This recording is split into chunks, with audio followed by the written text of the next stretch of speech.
Today, Liberal leader Michael Ignatieff unveiled his party's policy on women's issues. The policy book is called The Pink Book, and it is the third such volume the Liberals have put out. Its main recommendation is for the creation of a national childcare and an early learning program.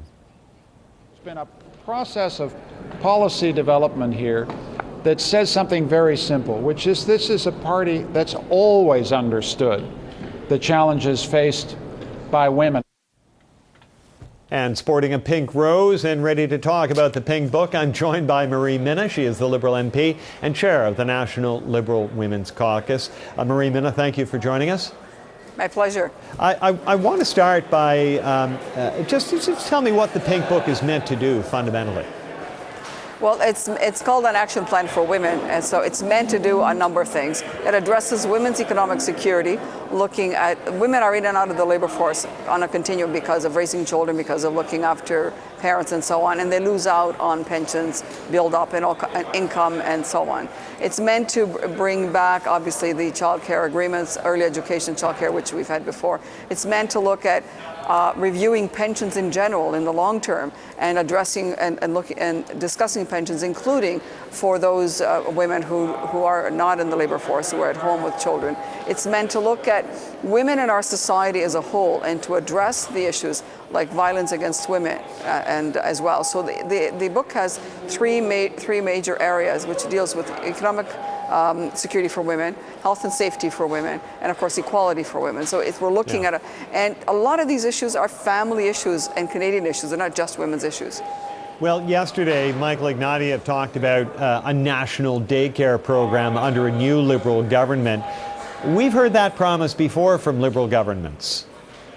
And we delivered with respect. I was involved personally in pulling together that policy for about 5 years before it was announced by Paul Martin, and it was negotiated with every province in this country.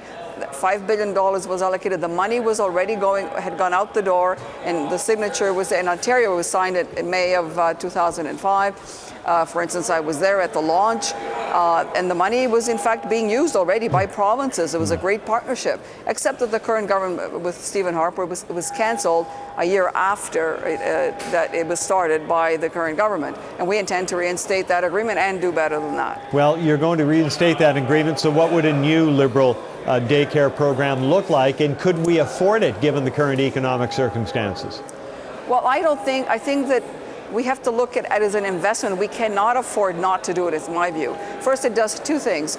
It's a win-win in that it creates jobs. It allows families to be able to go to work, retrain, and in this environment especially, some women and some men, fathers can't get jobs because they don't have childcare for their children. So it assists people to get jobs. It also creates jobs with the teachers that work in childcare. It's infrastructure. And most importantly, it's early education for the children. They need to be ready to learn. Early education is fundamentally important, and that's part of that package. So it's really, I don't think that we actually really can afford not to do it.